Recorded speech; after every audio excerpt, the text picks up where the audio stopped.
Welcome back. I want to start tonight with a GMC Sierra tweet of the night, and this is a personal one for me because we lost a really good man here today, Ken Meese. Those of you who are KDKA viewers know that Ken was a sportscaster here, one of the best storytellers I've ever seen in this business. He went on to WUSA in Washington, D.C., had a really great career, tremendous guy, tremendous husband and father and friend to so many. And he lost his life today at the age of 80. I just wanted to shout that out. Chris, I don't know if you're old enough to remember, or maybe your parents do, but you know, Ken Meese was one of those guys when we had John Steigerwald, John Sanders, him, Steve Talbot, myself, Alan Collar. We had a whole bunch of people on the air here. He was one of them. And one of the guests, guys I really learned from. He was quite a man. So I don't know if you remember him. My parents certainly do. My parents are probably watching, so they're probably nodding along a little bit before my time, Bob, but my condolences to you. He clearly touched you and a lot of other people in this business and his family and his friends today.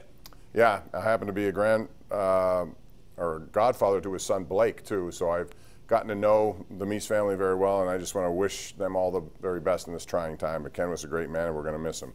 So those of you who knew him and watched him, you certainly could have him in your thoughts as well. All right, let's get into the quarterback situation now, because I think it is still what it is, which is to say Mitch Trubisky is going to be the starter. I didn't think he's done anything to lose that position, and I think that's what it would have taken, coupled with Kenny Pickett doing what he did. You couldn't ask more for Kenny Pickett. He came in, did everything that he could do to make a stake. The question is, will Mike Tomlin go so far as to make him the starter? I still think he won't, but I think he will be ready to play when need be. I was going to say, if this is like the betting odds are, will Kenny Pickett be the starter in week 1? I feel like yes is going off at like plus 175 and no is probably about still minus 200. But Tom, there have been hints here. Adam Schefter goes on ESPN today and says basically the second Mason Rudolph screws up, trips and stumbles, it's Kenny Pickett time.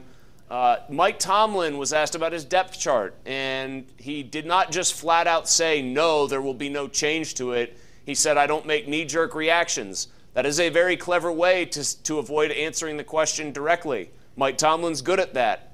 I think this is the scenario. Trubisky has been better than fine. I actually think he's been pretty good. He missed a badly on should have been a touchdown on a rollout, a scramble play. I thought he looked real good in the first preseason week, but you can't ignore what Kenny Pickett did in that 2-minute drill. I mean, he carved up a lot of ones on that Jacksonville defense. If you go back and you can actually get the Jacksonville call, not that I wasn't watching you and Charlie, I was, Bob, but on like the NFL's Game Pass or their NFL Plus feature or whatever the heck it's called right now, they only have the Jacksonville feed. And this is something that's an interesting litmus test to me. I'm watching that. I'm watching back the drive. I have the sound up today at work when we're getting ready for the show. And the Jacksonville announcers, I think the color guy was Bucky Brooks, NFL Network. Yep. He is saying things like, wow, the anticipation. Like you can hear in their voices, they are very impressed by what they're watching Kenny Pickett do there. And I think that's gotten on Mike Tomlin's radar. I don't believe that Tomlin only intended to play him a couple series. I think he expected that he would have more, but he saw so much good stuff, he said, well, why risk it in the second half? I can understand why you're saying that, but I think it was the plan. I think it was the same plan that happened in week 1 when Mason Rudolph played just at the end of that first half, and then it was Pickett all in the second half. I think he planned to do that, but he certainly made the most of those reps, and I think Mason Rudolph did a pretty good job, too, at 81% completion percentage in the second half. You can argue who he was against, but same situation last week with Kenny Pickett. He had that same opportunity. He took advantage of it. So all three guys did well. That's a nice thing. We'll see what happens. And I'm going to get back to this in a second, Chris, with you, but I want to get some calls in about how they man this game against the Lions on Sunday. I don't know how you play it. Do you play it like it's your dress rehearsal, which we thought last week was? I'll get your answer to that in a second. But right now, let's go out to Anthony in the Hill District. Anthony, how you doing? Hey, how's it going? I was wondering which receiver you see the Steelers going to produce the most yards. Thank you.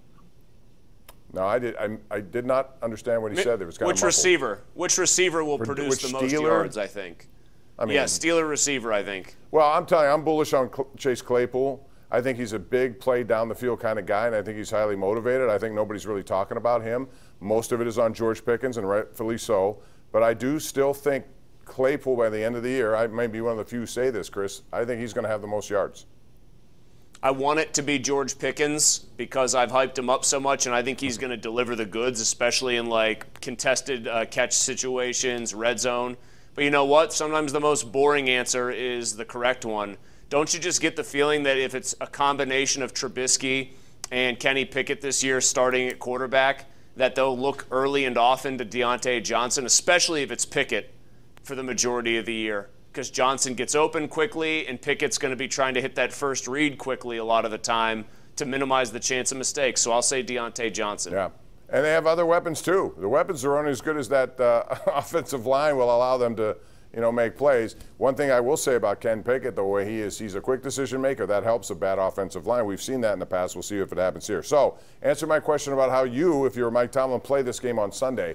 Because to me, I don't know that I would put a lot of guys that I'm counting on September 11th out there to play in this game. I would put the offensive line out there for as long as they need to show that they're actually going to produce for you. Because if one of them gets injured at this point, so what? I don't mean that in a callous way, but performance-wise, they're not cutting it. I'd also give Mitch Trubisky and Kenny Pickett extended time as long as that first-team O-line is in there. I would be more apt to keep skill players out of this game, like some wide receivers, maybe tight ends, maybe Najee Harris just takes a couple snaps and that's it, Bob. Yeah. But Dan Campbell may have spilled the beans. He apparently said the Steelers planned to play this like a dress rehearsal, and he wasn't supposed to do that. So I would anticipate that you see at least a half of football where the ones are going for the Steelers. Well, maybe so. I have no problem with the offensive line. They should play. They played in the third quarter on Saturday night, and Dan Moore played all three quarters. Dan Moore might still be blocking shadows in Jacksonville. He might still be out there. Let's go to Mike in Beaver County. Mike, how you doing? Hey, Bob. Hey, Mosey. How you guys doing? Good. Hey. I had a similar. I had two questions. The first one is, why waste any playing time with Trubisky in this final game and not get enough more film with Pickett? Also, my second question is, what is the league view on live players playing in the Ryder Cup / President's Cup? Well, they're not going to, and I think that bone of contention continues to be out there. There's a lot of thought about where this is heading down the road, and I find it fascinating, but I still got to believe at some point this whole thing is going to have to come to a big group session. Chris, they're going to have to figure out what's good for everyone involved here if this is going to continue to have players, big name players, head over to that live tour. But I find it fascinating that nobody's watching it. I looked the other day because I'm interested in these numbers. On Facebook, they had 80,000 people. That was it, who watched the last time the live had an opportunity to play around. And that was the high water mark. Before that, it was in the 60,000s. You think of, like, for example, the people this week at the BMW, 3.8 million people watched that broadcast. I realize it's a playoff situation. Do you know what I'm saying, though? I don't. How do they make a living on it, or do they care? No, they don't care. That's the whole point. It's been the whole point. They're just funneling money to this for sports washing purposes. That's always been the point.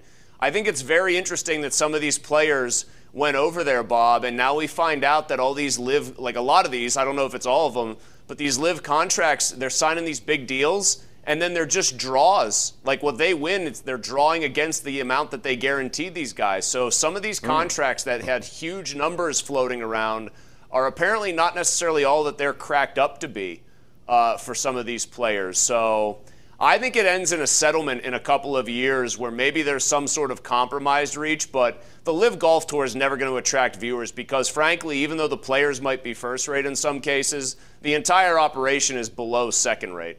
Yeah, and you can't play scrambles. It's just not, or shotguns, I mean. Oh, no, that's the real way to play golf. No. Bob, that's the real way. Shotgun starts. Just listen to whoever it was, Patrick Reed. Man, some of these guys are really making fools out of themselves. They'll say anything if the paycheck is there. Yeah, and the fact he's making even more of a fool of himself, he's suing the Golf Channel and Brandel Chambly for $750 million. I mean, he's a public figure, and he's a commentator. He can say what he wants. I don't think anything rose to the level of, that $750 complaint. I mean, seriously, if you're the judge there and it's what was he suing for, defamation or whatever? Yeah, but if you're the judge, you just Just read over Patrick Reed's career biography, like a list of things that he actually did.